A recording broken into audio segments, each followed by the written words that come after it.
કેમ છો? Good morning મારા વાલા મિત્રો. આજે તારીખ થઈ ગઈ છે 13/7/2026 અને વાર થયો મિત્રો સોમવારનો દિવસ.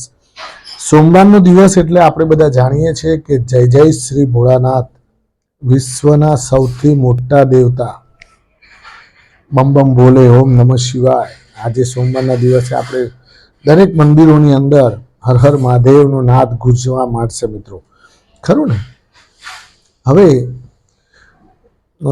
આજે સોમવારના દિવસે મિત્રો તમને ખબર હશે કે વીકલી ટ્રેડિંગ સેશનનો એક તો પહેલો દિવસ છે અને પાછું આજે ગેપ ડાઉન ખુલે એવું દેખાઈ રહ્યું છે. લગભગ 200 અંક જેટલી ગિફ્ટ નિફ્ટી માઇનસ ખુલે એવું અણસાર આવી રહ્યા છે. તો બજારમાં ક્યાંક ને ક્યાંક આજે બે વસ્તુ બને, કાં તો પેનિકી થાય, કાં તો પછી નીચે મોકો સમજી અને ખરીદારી કરાય.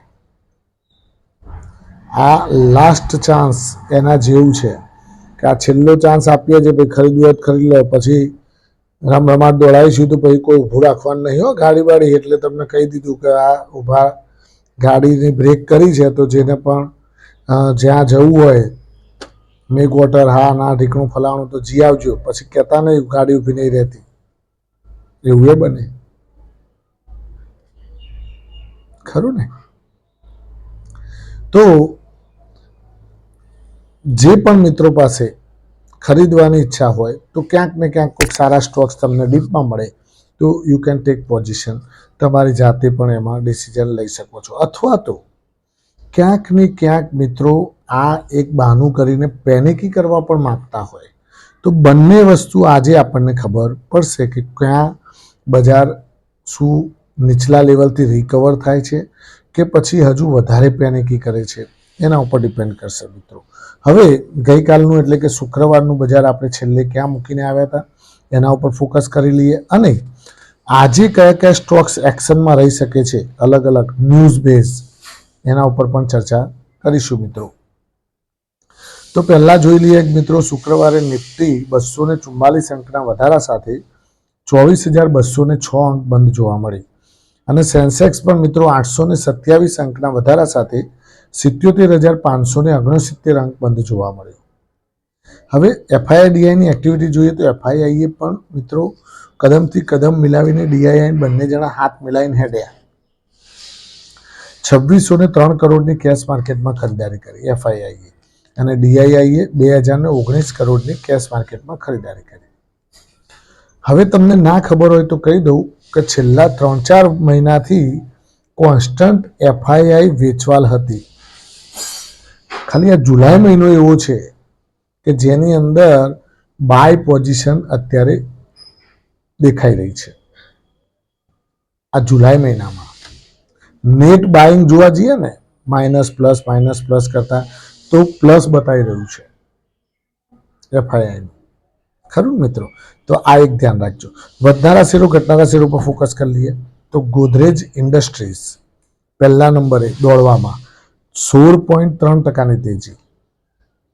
J&K bank, Jammu and Kashmir bank 14.4% તેજી.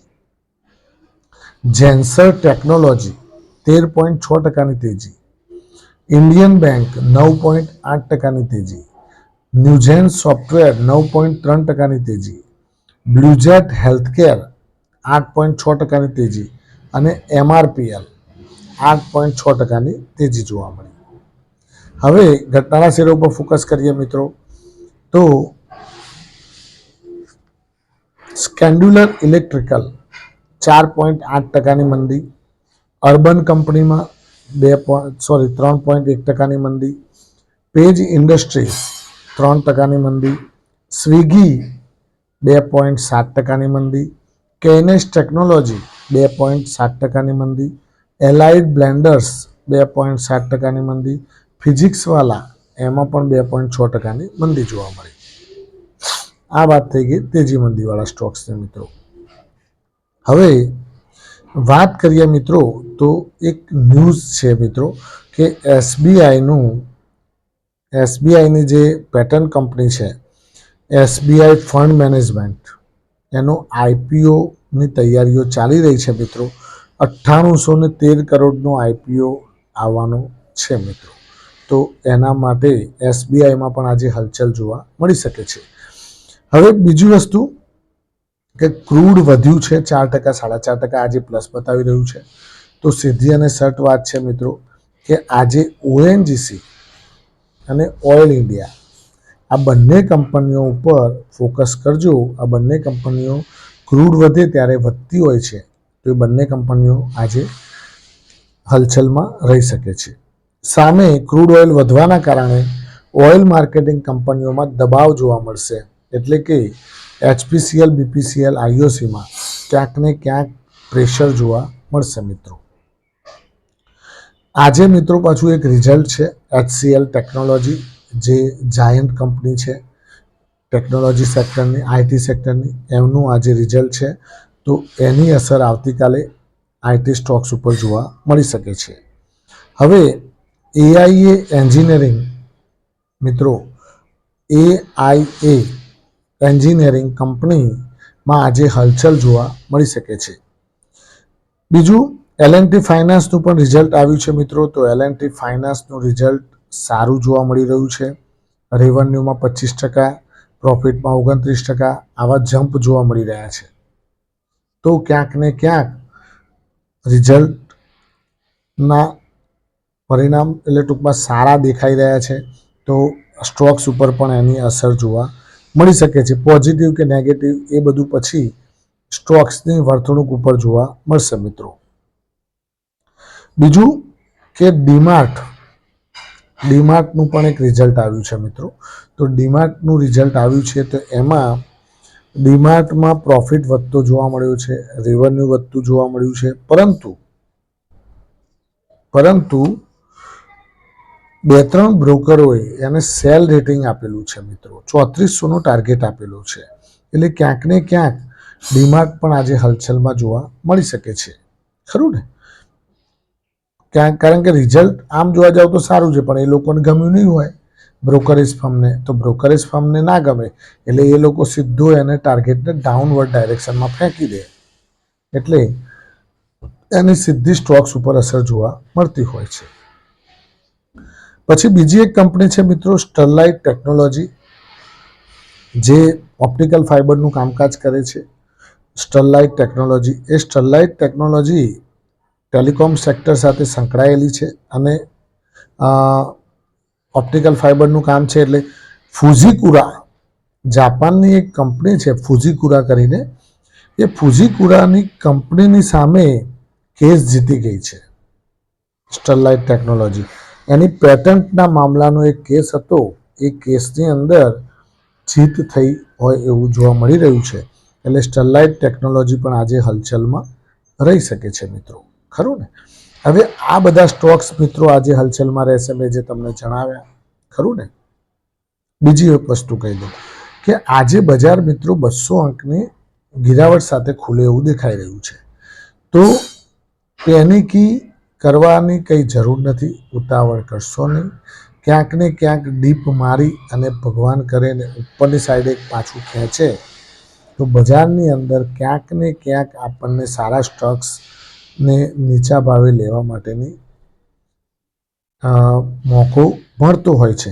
તો એ મોકો આપણે જોતા રહેવાનું કે ક્યાં આપણને મોકો મળે છે અને એ પ્રમાણે આપણે એનું રિઝલ્ટ લેવાનું મિત્રો. કારણ કે આ નીચેના લેવલ આવીને પછી ઉપર લે કે પછી નીચેનું લેવલ લઈ જઈને હજુ નીચે દબાવે, એના ઉપર જોવાનું રહેશે. 10-10:30 સુધીમાં લગભગ એનું ચિત્ર વધારે તૂટતું હશે તો પણ જોવા મળશે અને વધતું હશે તો પણ જોવા મળી શકે છે મિત્રો, ખરું ને? તો આ વસ્તુ ઉપર ખાસ ધ્યાન રાખજો. અને બજારમાં આપણે 4 મહારથીઓ કહેલા છે, એના ઉપર તમારે ધ્યાન રાખવાનું. ONGC, call India, power grid અને ચોથી કંપની ONGC, NTPC ચોથી કંપની. આ 4 કંપનીઓ ઉપર ધ્યાન રાખવાનું. જ્યારે ડીપ મળે ત્યારે તમને આ 4 કંપનીઓ રોકાણનો મોકો આપે તો રોકાણ એની અંદર કરી શકાય છે. સેટ પણ એમાં ચિંતાનો વિષય નથી. Thank you very much. ખૂબ ખૂબ આભાર. આજનો દિવસ તમારા માટે શુભ રહે, લાભદાયી રહે, ફળદાયી રહે અને બજારની અંદર ક્યાંક ને ક્યાંક આપણને બેનિફિટ થતો જોવા મળે અને ક્યાંક ને ક્યાંક નીચલા લેવલથી આપણને બાઉન્સ બેક થાય એવી આશા સાથે ખૂબ ખૂબ આભાર. આજનો દિવસ તમારા માટે શુભ રહે, લાભદાયી રહે, ફળદાયી રહે એવી મારી પ્રોફિટ પોઈન્ટ ચેનલ વતી આપ સૌને શુભકામના.